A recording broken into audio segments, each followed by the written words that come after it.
Morning, this is Jerry Tony. There's been a certain amount of confusion on YouTubers playing something about feast days changing because of a dream or things that have happened. Now, let me say this. I've got a little Scotty Clark video that I want to play, and then I'm going to refer you back to his channel.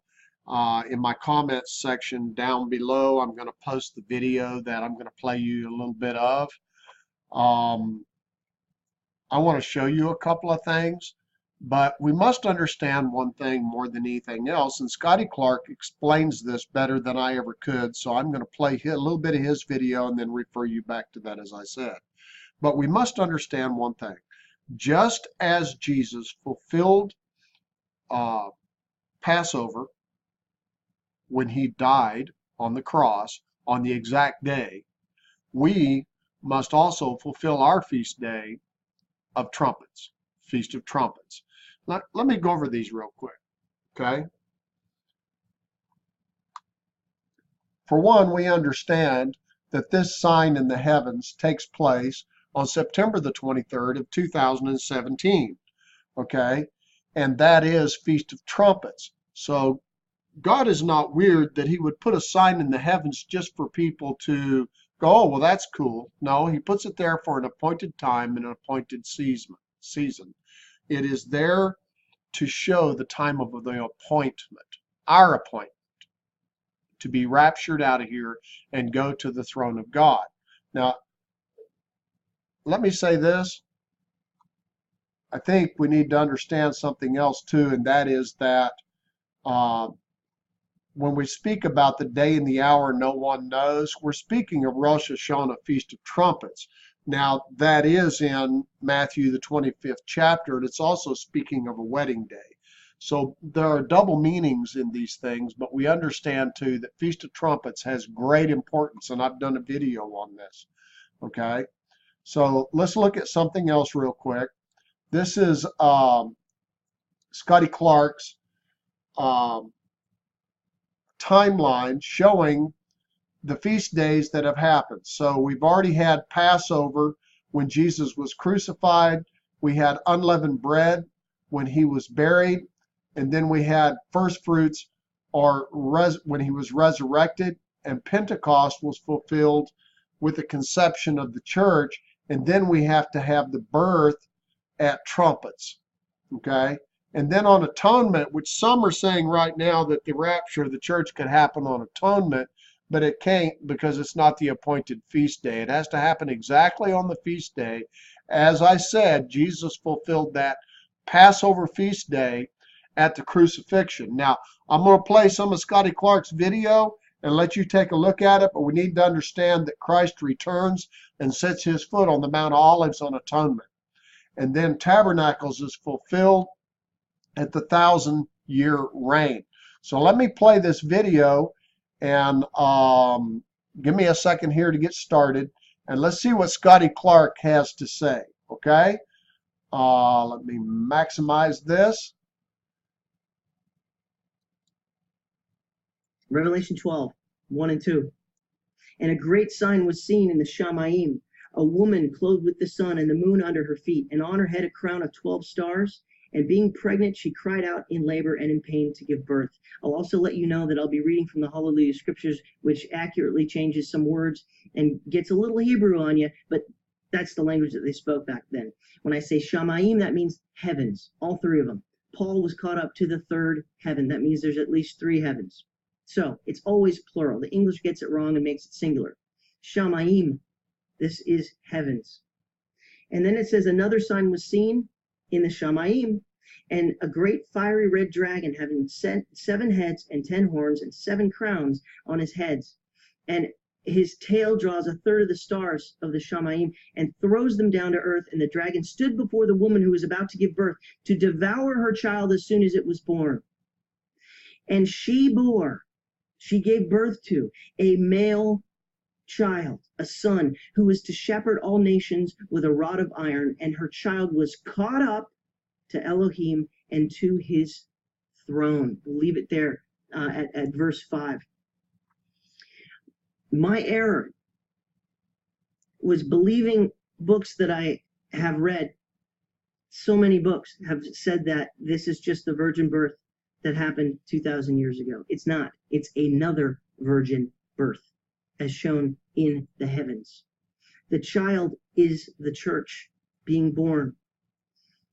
Questions that people have about, but he has an iron rod. So obviously in the Psalms, Yahweh gave his son the iron rod to rule and reign with.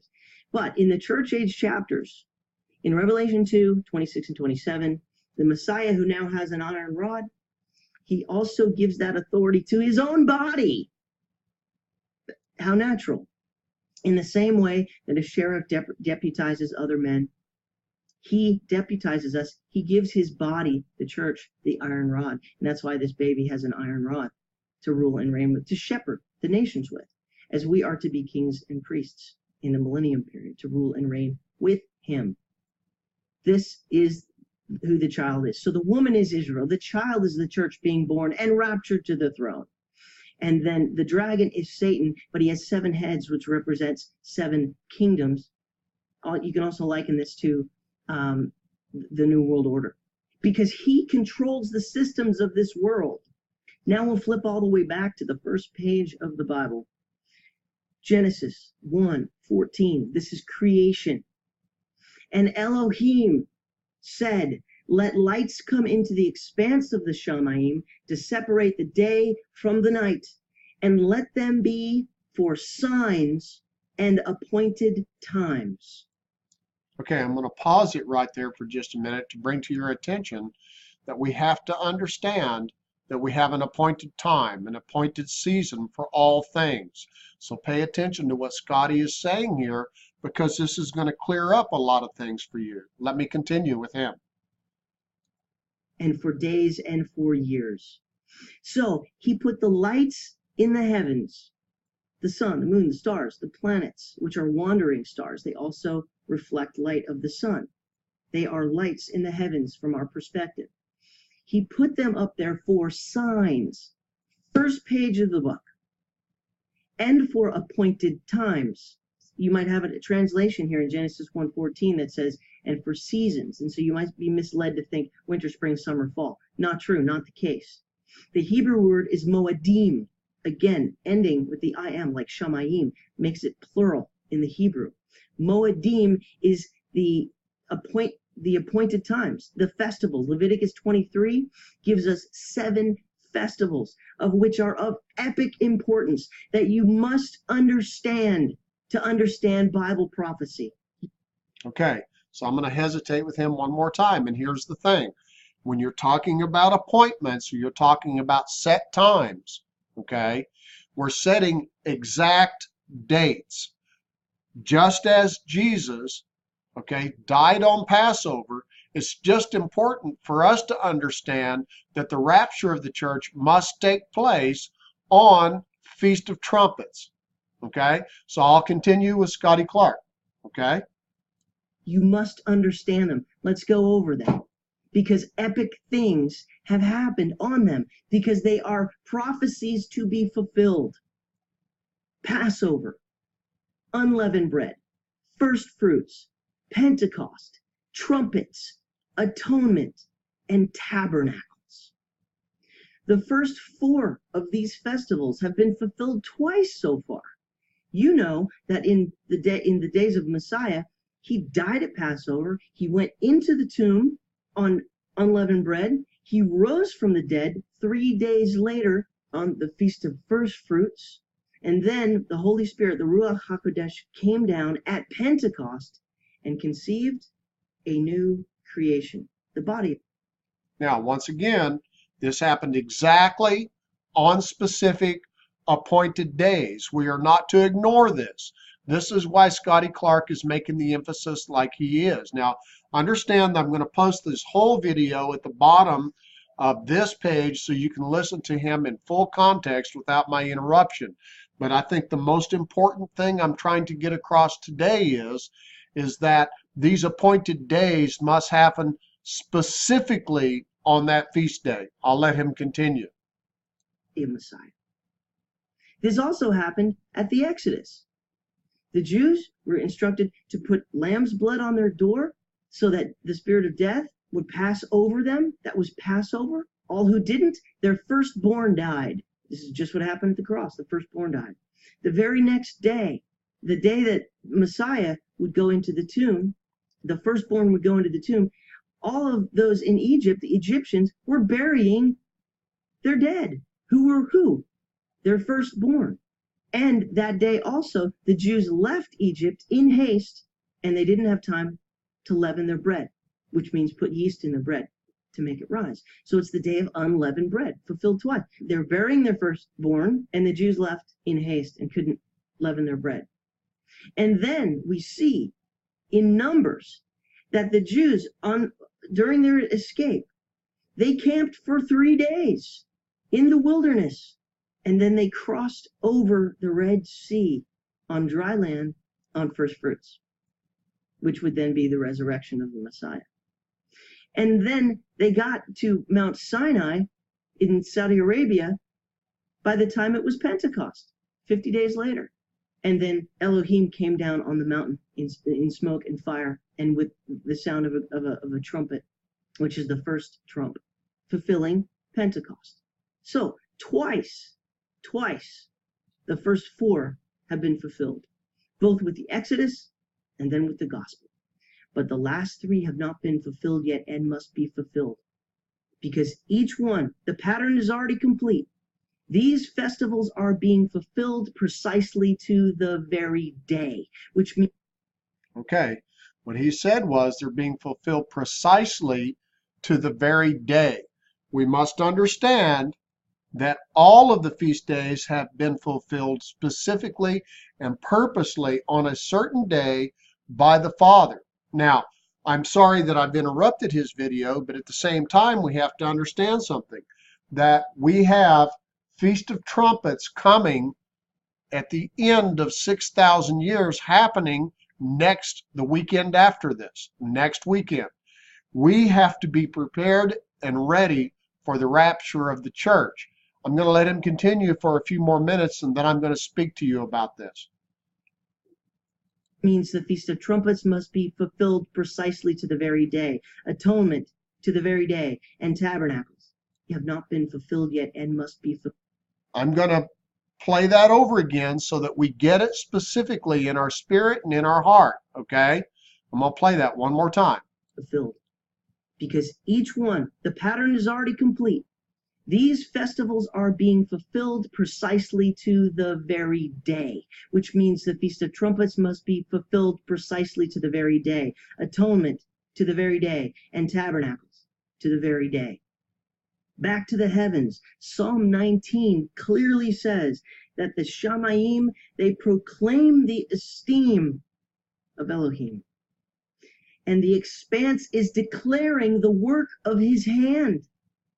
Day to day pours forth speech, and night to night reveals knowledge. There is no speech, meaning audibly, and there are no words. Their voice, audibly, is not heard, but their line has gone out through all of the earth, and their words to the end of the world. He's talking about signs in the heavens. His heavens, the sun, moon, stars, planets, they tell us something, but only if we're wise enough to decipher it correctly. The wise men who deciphered correctly the birth of the Messiah were led by a sign in the heavens. We know it as the Star of Bethlehem, which was the movement of stars during a particular period that ended. Now I'm going to let him go ahead and play this for a reason. There are specific signs and things that have already happened, even concerning the birth of Abraham, who there was an attempted murder. Then we have Jesus, there's an attempted murder. Then we have the dragon, that there's an attempted murder. But I'll let him continue, because these things are necessary for us to learn, to understand that we have our specific day and a specific time for all things to happen. And there have always been signs in the heavens concerning the importance of these things. I'll let him continue. Ended up at the Feast of Trumpets. September 11th, 3 BC was the birthday of the Messiah, the Feast of Trumpets. So, in other words, The Feast of Trumpets has been fulfilled in a certain way there by his birth. But in the same way that it was fulfilled twice, the Exodus and the Gospel, the Feast of Trumpets will be fulfilled by the body of Messiah being born and caught up to the throne. In the same way that the head, Colossians 1:18, again, he's the head, we're the body. Two parts. Two parts. Never forget that. He's the head, we're the body. The head was born on the Feast of Trumpets, therefore the body would be born on the Feast of Trumpets. The head and the body always have the same birthday. But it is a sign in the heavens. It is the stars, the sun, the moon, and the stars, the heavens, that declare births. Most people don't. Okay, I'm going to hesitate right there, and I'm going to post that video so that you understand. And most people don't understand the importance of the feast day being declared exactly on a day, that the Feast of Trumpets must be fulfilled. Sorry, Scotty, but I'm prettier than you.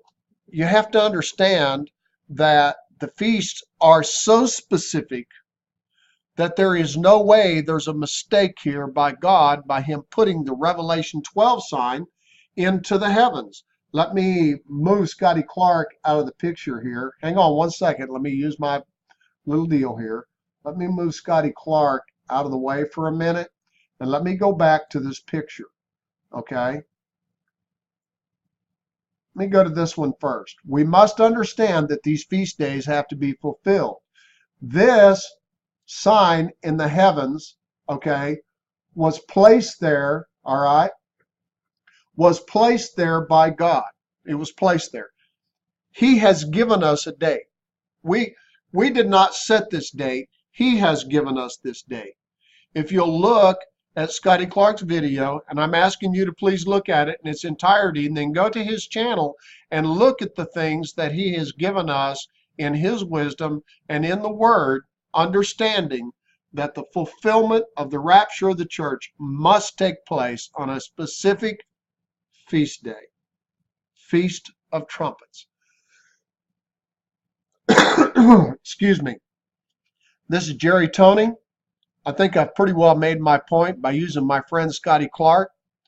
I thank him personally for being my mentor and my friend, but I understand this, that when there's a little bit of controversy that comes up with the watchman, we have to go specifically back to our foundation and to our base of understanding that all of the feast days must be fulfilled.